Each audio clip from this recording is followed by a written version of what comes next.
Jadi OJK ini harus tahu ketika teman-teman melaporkan, berarti kan tidak ditolak. Tapi banyak sekali yang melapor ke kami ketika datang ke kantor kami, banyak sekali laporan ketika melaporkan ke OJK, mereka selalu ditolak via email, telepon. Nah, fungsi OJK di mana dulu?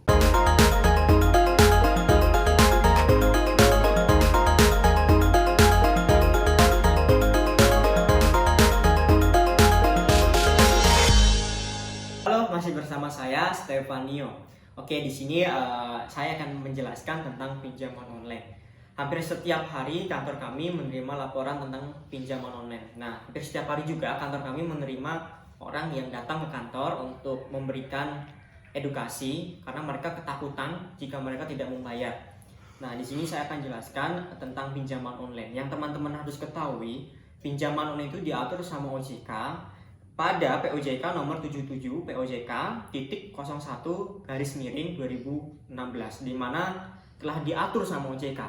Nah, berarti di sini yang harus teman-teman pahami, ketika teman-teman pinjam di suatu aplikasi, mau itu pinjaman yang terdaftar, berizin, dan tidak terdaftar pun, atau yang bisa kita sebut ilegal, jadi OJK ini harus tahu ketika teman-teman melaporkan, berarti kan tidak ditolak.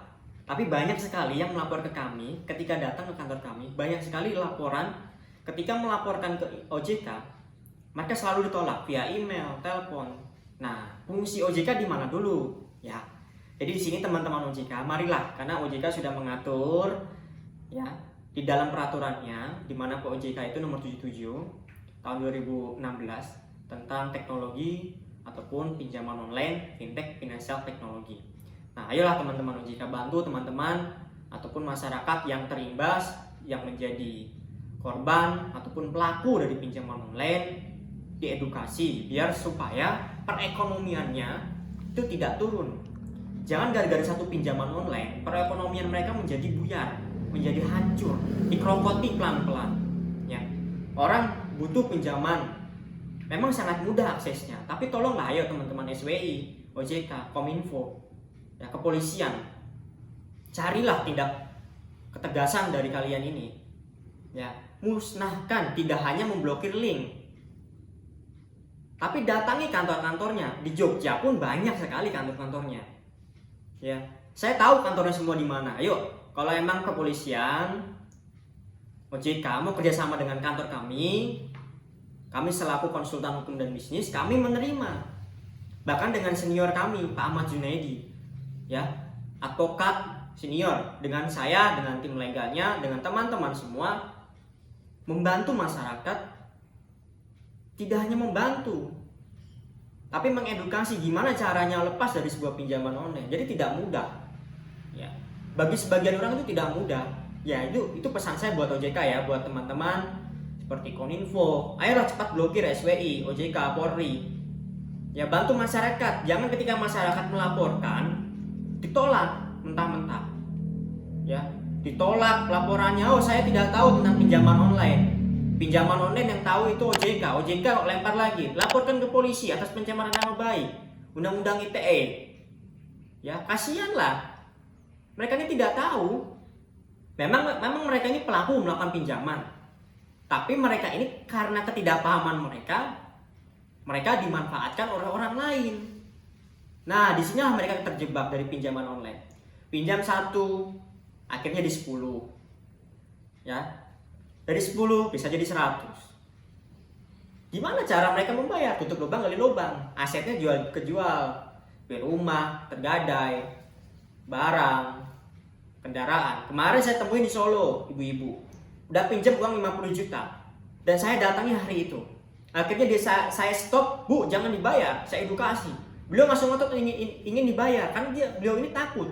Karena takutnya punya pinjaman online. Jika nanti didatengin, jika nanti diteror, itu gimana? Ya, lebih baik diteror hanya beberapa hari daripada sakitnya selamanya. Akan habis nanti.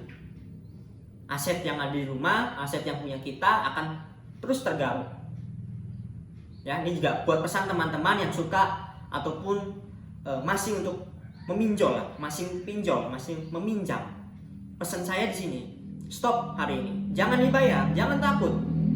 Karena di dalam peraturannya ini, dalam peraturan pinjaman online tidak diatur jika teman-teman tidak membayar maka diteror.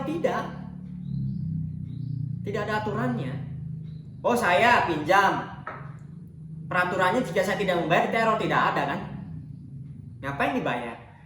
Toh kalau misalkan teman-teman sudah terlanjur untuk membayar, stop aplikasi yang lain. Saya jamin kok ketika teman-teman pinjam bukan menyelesaikan, tapi menambah beban teman-teman, menambah berat beban teman-teman. Ya, pesan saya jangan pernah merespon sedikit pun de-escalation atau DC. Jadi jangan direspon. Kalau DC direspon ya teman-teman akan tahu sendiri. Ibarat seperti ini teman-teman. Ada kolam isinya 1000 ikan. Ya, ketika DC itu melemparkan umpannya, siapa yang makan ikannya maka akan ditarik. Begitu juga teman-teman. Ketika teman-teman merespon, maka teman-teman akan dipush, akan dikejar, akan terus ditagih 24 jam kali dia akan ditagih. Karena DC ilegal ini menurut saya tidak berpendidikan orang-orangnya. Ya, tidak usah takut. Nanti teman-teman pasti akan tahu kok celahnya di mana. Jika teman-teman membutuhkan edukasi, membutuhkan pendampingan, Pak, gimana caranya untuk saya biar tidak membayar? Saya sudah habis aset saya. Datang ke kantor kami. Kantor kami mempunyai 43 cabang seluruh Indonesia. Ya, nanti hubungi di nomor di bawah ini, deskripsi ini dihubungi. Silakan. Kalau Jogja datang di kantor Jogja. Surabaya silakan datang di kantor Surabaya. Jakarta silakan datang Jakarta. Jadi teman-teman datang saja. Minta konsultasi. Konsultasi kami gratis, tidak pernah membayar. Ya, kami memberikan informasi, edukasi kepada masyarakat itu gratis, tidak pernah minta pamflet, tidak pernah minta uang.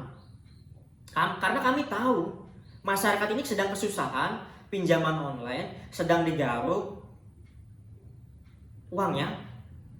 Masa kami tega sih minta uang gitu. Ya teman-teman ya. Jadi harus teman-teman pahami dulu. Nah, di sini ada beberapa yang harus teman-teman pahami.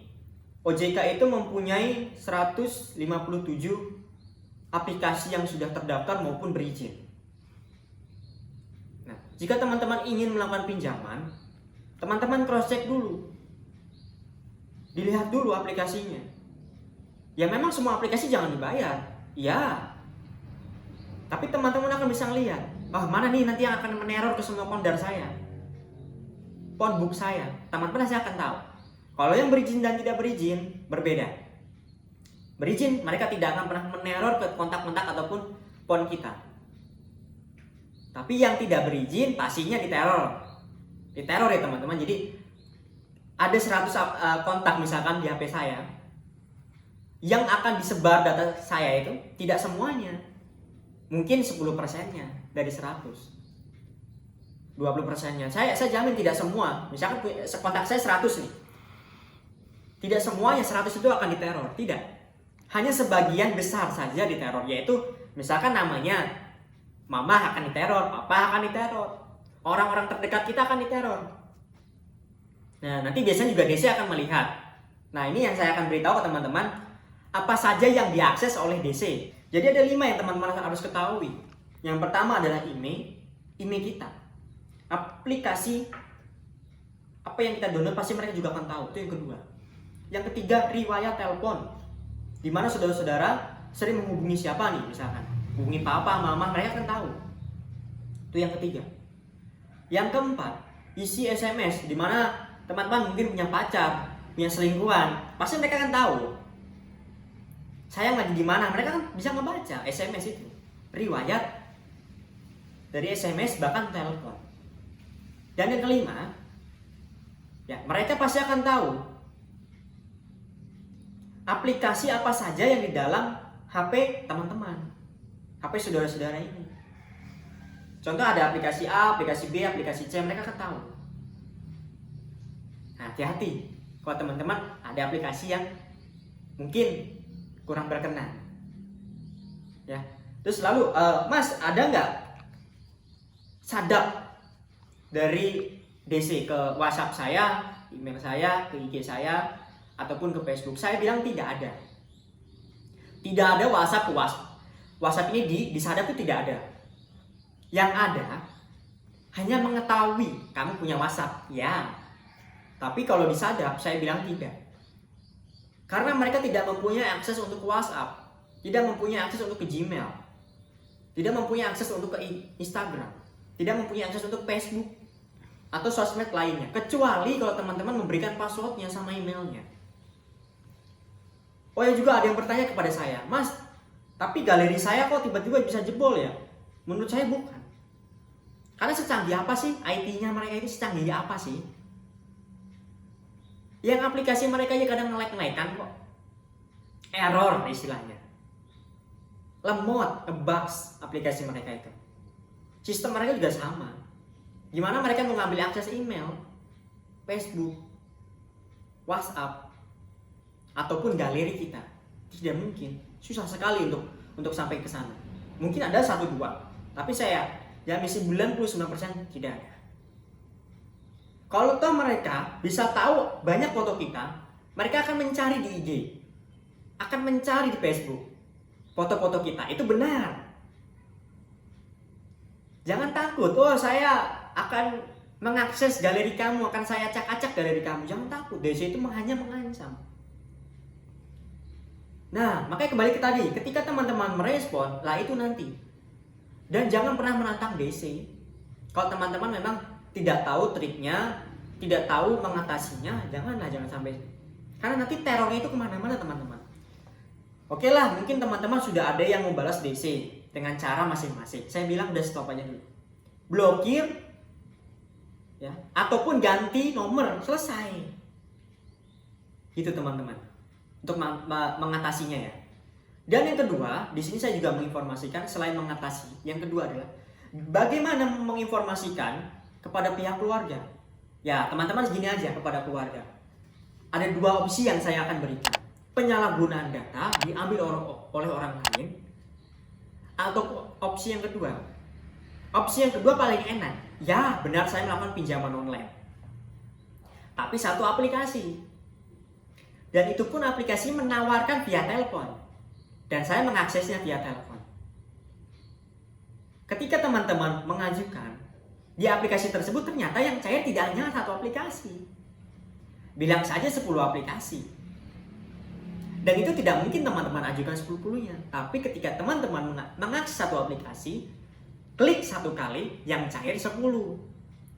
Dan yang nagih lebih daripada 10. Begitu. Ya, teman-temannya. Itu simpelnya di situ. Untuk menginformasikan atau memberitahu kepada keluarga, family, kerabat, ataupun rekan-rekan kerja kita. Nah, di sini juga ada yang bertanya kepada saya. Bagaimana caranya untuk membayar atau negosiasi kepada DC? Saya bilang tetap jangan. Nah, jangan sedikit pun teman-teman membayar ataupun mencicil. Tidak akan pernah selesai utang itu. Ya, utang itu memang riba, ya. Saya bilang riba, ya. Karena suku bunga yang tidak wajar, tenor yang sangat cepat, ya. Coba dipahami 3 dulu. Ketika teman-teman pinjam sudah riba, memulangkan riba, memperbesar sebuah pinjaman online pun riba. Lebih baik pinjam tidak dipulangkan. Ketika teman-teman punya uang, kasihlah ke fakir miskin, orang-orang yang tidak mampu, orang-orang yang memang istilahnya di pinggir jalan, tidak punya pekerjaan, kasih ke mereka uang. Doain, saya kasih uangnya, doain ya saya biar sukses, saya biar kaya. Nanti teman-teman saya kasih lagi berkatnya, rezekinya, kan begitu lebih enak. Kalau teman-teman bilang utang itu aib, utang itu adalah kebutuhan teman-teman. Kalau teman-teman tidak mau punya hutang, ya jangan pinjam. Maka dari itu teman-teman meminjam itu karena teman-teman butuh. Nah, saya bilangin, utang itu bukan aib. Jadi bilanglah semua orang, utang itu bukan aib. Utang itu adalah kebutuhan kita. Saya juga punya utang. Siapa sih yang nggak punya utang? Siapa sih yang nggak pernah hutang? Cuman cara hutangnya yang berbeda-beda. Dan pesan saya satu lagi, jangan pernah pinjam di rentenir untuk menutup pinjol. Karena rentenir itu lebih berbahaya daripada pinjol. Pinjol hanya bisa 1 sampai 31 hari penagihan untuk terornya. Tapi Bisa 2-3 bulan aplikasi ilegal ya teman-teman, harus diingat. Berikutnya nanti base step-nya mereka akan menagih secara halus, meminta potongan denda, dicicil, bayar pokoknya aja, itu mereka. Karena mereka tidak mempunyai jaminan kepada kita. Kalau mereka tidak bisa mengambil asetnya kembali, disebut loss payment atau down payment, mereka akan rugi atau akan minus. Nah, lebih baik seperti itu ya teman-teman. Jadi saran saya, pinjam aja semua aplikasi ilegal kalau bisa. Ya, biar Indonesia ini makin kaya. Karena uang dari Cina ini masuk ke Indonesia. Misalnya deposit ke Indonesia. Kalau deposit itu tidak diperkembangbiakan kan uangnya ke Indonesia semua. Jadi keuntungan buat Indonesia begitu teman-teman ya. Yang penting harus satu diingat. Jangan pernah merespon DC ataupun dibayar.